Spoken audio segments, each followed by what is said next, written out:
औज़ुबिल्लाहि बिस्मिल्लाहिर्रहमानिर्रहीम। अस्सलाम वालेकुम स्टूडेंट्स, मैं हूं सजावल सोहेल, आपका मैथ टीचर। तो आज हम स्टार्ट करने जा रहे हैं चैप्टर नंबर 2 का सेकंड पार्ट। पहले हमने जितनी भी डिस्कशन की है वो सारी थी रियल नंबर्स के बारे में। आज हम स्टार्ट करने लगे हैं कॉम्प्लेक्स नंबर को। ये सेम टू सेम उसी तरह जिस तरह हमने चैप्टर नंबर 1 किया था कि पहले हमने पढ़ा था मैट्रिसेस एंड डिटर्मिनेंट के कुछ पोर्शन उसका मैट्रिसेस पे डिपेंड किया था और कुछ डिटर्मिनेंट पे। आज हम स्टार्ट करेंगे इसका रिमेनिंग पार्ट कॉम्प्लेक्स नंबर। तो पहले हम मैट्रिसेस की तरह इसका इंट्रोडक्शन देखते हैं कि कॉम्प्लेक्स नंबर है क्या है, इसके बारे में किसने बताया, जिसने बताया था वो कौन था, ये कॉम्प्लेक्स नंबर को हम डिनोट किसके साथ करते हैं। तो अगर हम इसके इंट्रोडक्शन में जाएं तो कॉम्प्लेक्स नंबर के बारे में जिसने बताया था हमें, तो वो था एक मैथमेटिशियन था, स्विस मैथमेटिशियन था।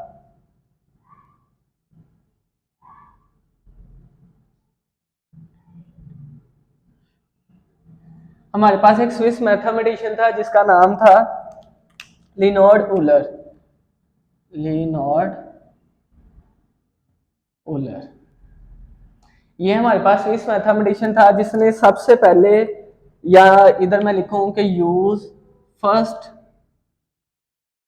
यूज द टर्म आयोटा, कि आयोटा की फॉर्म, अब इसको आयोटा को डिनोट किससे करते हैं कि इस तरह से आप आई लिख के तो लगाएंगे कि कॉम्प्लेक्स नंबर हम हमारे पास रिलेट करते हैं आयोटा के साथ। अब आयोटा क्या है कि एक स्विस मैथमेटिशियन भी था और ये फिजिसिस्ट भी था। उसका नाम था लिनोर्ड यूलर। उसने सबसे पहले ये आयोटा की टर्म को इंट्रोड्यूस करवाया था। और ये जो सा आयोटा है ना, ये जो आयोटा है वो इसको होता है √-1 के।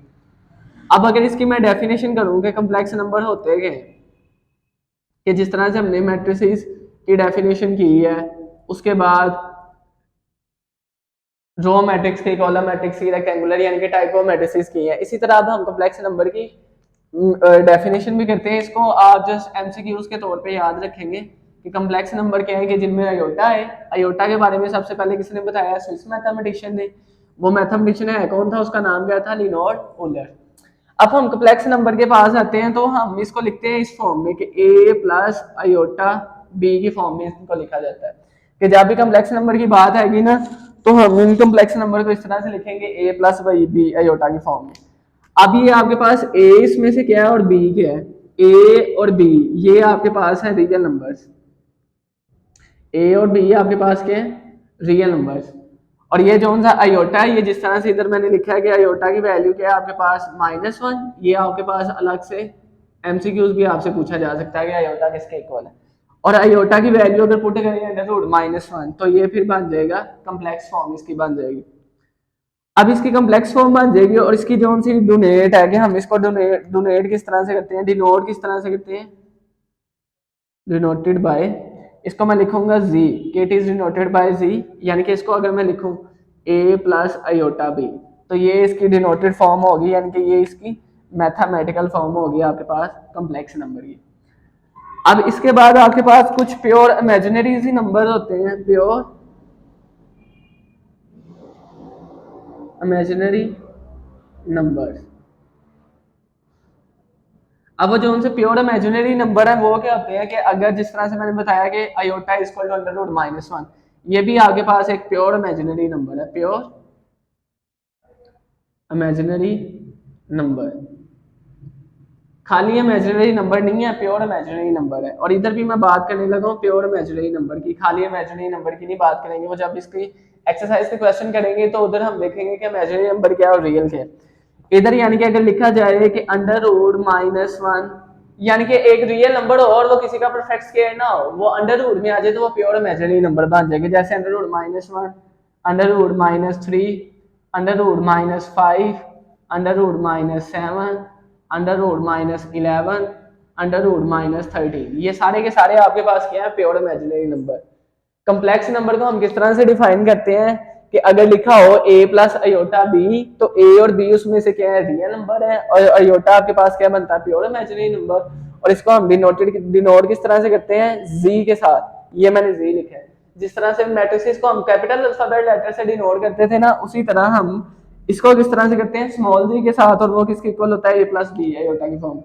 सबसे पहले आयोटा की टर्म को किसने इस्तेमाल किया? स्विस मैथमेटिशियन ने। वो उसका नाम क्या था? लिनोर आइलर।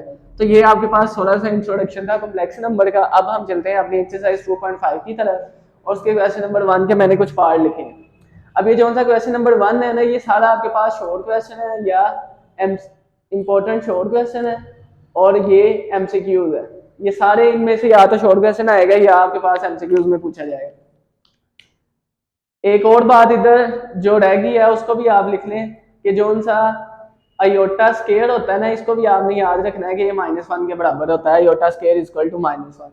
अगर खाली आयोटा हो तो वो अंडर रूट -1 है, और अगर आयोटा स्केयर आ जाए वो किसके बराबर है? -1 के। तो ये हमें दिया गया है कि आयोटा 7 की आपने वैल्यू निकालनी है।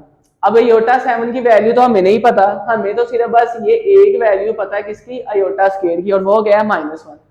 तो अगर इसको मैं लिख लूं आयोटा मल्टीप्लाई बाय आयोटा 6, तो ये भी आयोटा है, ये भी आयोटा है, बेसिस सेम है तो पावर ऐड होगी। इसकी पावर 1 और इसकी पावर क्या है? 6। 6 + 1 क्या बन जाएगा? 7, यानी कि इसको मैंने स्प्लिट डाउन कर लिया। अब उसके बाद क्या होगा? आयोटा ये वैसे ही मल्टीप्लाई आयोटा 2 और बाहर क्या आएगा? 3। अगर इस 2 को मैं 3 से मल्टीप्लाई करूं तो वो क्या बनेगा? 6। अब इधर आपने एक बात याद रखनी है, इस तरह से भी तो लिखा जा सकता है ना, आयोटा 3 और उसकी पावर 2 के 3 को 2 से मल्टीप्लाई करें वो भी 6 बनेगा। लेकिन इसमें और इसमें फर्क क्या है कि आपको किसकी वैल्यू पता है? आयोटा 2 की, वो क्या है? -1। इधर क्या लिखा हुआ है? अंदर आयोटा 2 और बाहर क्या है? 3। यानी कि इधर आप -1 लगा दोगे तो उसकी पावर 3 लोगे तो जो आंसर आएगा वो आपके पास होगा। अब इधर क्या लिखा हुआ है? आयोटा 3, उसकी तो हमें वैल्यू ही नहीं पता। यानी कि इधर से हम ये पॉइंट निकालेंगे कि जब भी कोई वैल्यू बड़ी होगी 2 की पावर से, तो आप अंदर 2 ही रखोगे और बाहर उसकी 3, 4 जितनी भी बनती होगी वो बाहर आएगी।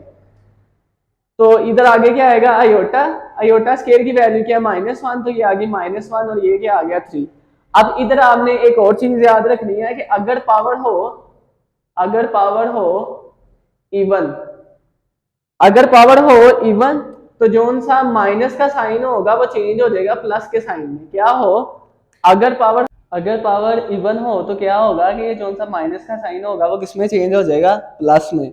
और अगर पावर आपके पास हो ओड, तो वो फिर जो सा माइनस का साइन होगा वो प्लस में नहीं चेंज होगा, वो माइनस में रहेगा। दोबारा से बता दूं कि अगर पावर जो है वो इवन हो, इवन से क्या मुराद है पावर की?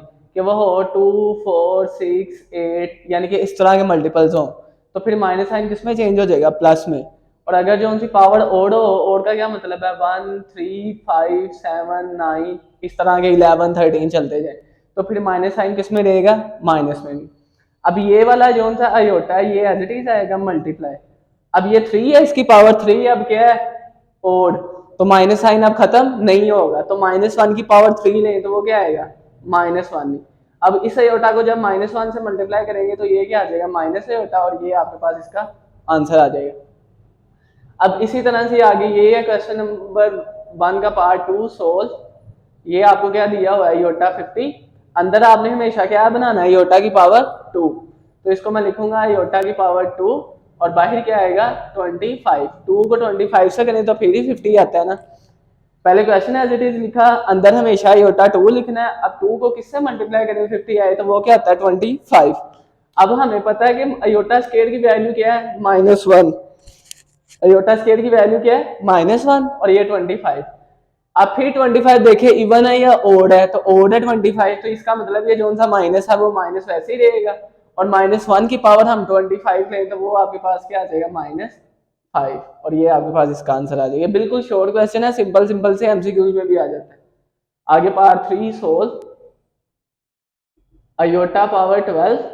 अब अंदर आपने क्या रखना है? 2 आयोटा पावर 2। अब 2 को किससे मल्टीप्लाई करें? 12 आएगा 6 के साथ। अब आयोटा पावर 2 किसके इक्वल है? -1 के।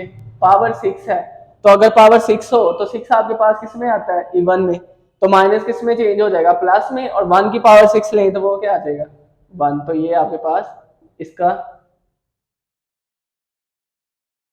इसका आंसर आ जाएगा। अब आगे ये वाला क्वेश्चन आपके पास इंपॉर्टेंट है और ये वाला भी इंपॉर्टेंट है, यानी कि 4 और 5 वाला पार्ट इंपॉर्टेंट है। इसमें आपने एक चीज को समझना है। सोल्व क्वेश्चन को लिखे माइनस आयोटा की पावर 8।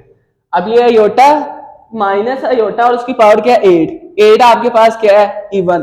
अगर इवन हो तो माइनस किस में चेंज होता है, प्लस में, यानी कि ये वाला माइनस खत्म हो जाएगा और ये बन जाएगा आयोटा की पावर 8। अब इसको आगे क्या करना है, आयोटा अंदर क्या रखना है 2 और बाहर क्या आएगा 4। आयोटा स्केयर किसके इक्वल होता है, -1 के, और -1 की पावर क्या आएगी 4। अब 4 फिर क्या इवन या ऑड, इवन है तो ये माइनस फिर किसमें चेंज हो जाएगा, प्लस में, तो क्या बच जाएगा 1। 1 की पावर 4 लेंगे तो वो क्या आएगा 1।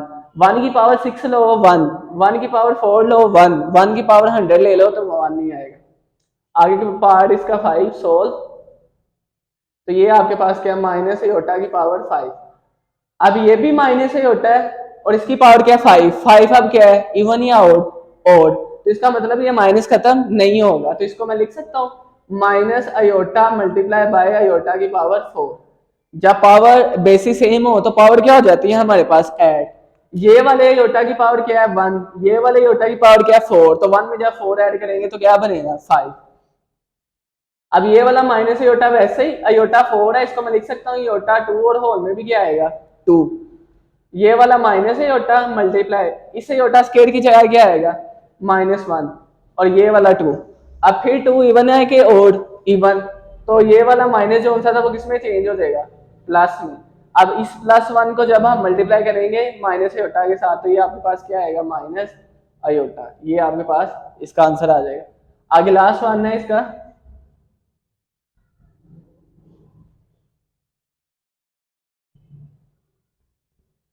आगे हमारे पास ये लास्ट पार्ट है इसका।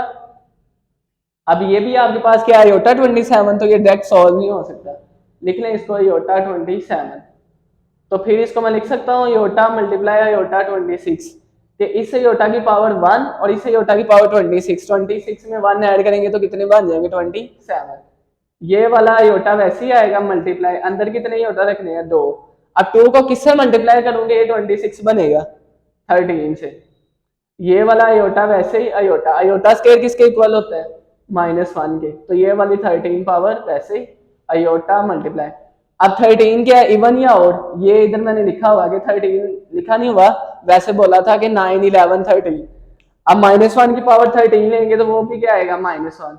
अब -1 को जब आयोटा से मल्टीप्लाई करेंगे वो क्या आएगा माइनस आयोटा, तो ये हमारे पास इसका आंसर आ जाएगा। तो ये था हमारा आज का लेक्चर, होप कि आपको समझ लग गई होगी। अब आपसे मुलाकात होगी नेक्स्ट लेक्चर में, तब तक के लिए अल्लाह हाफ़िज़।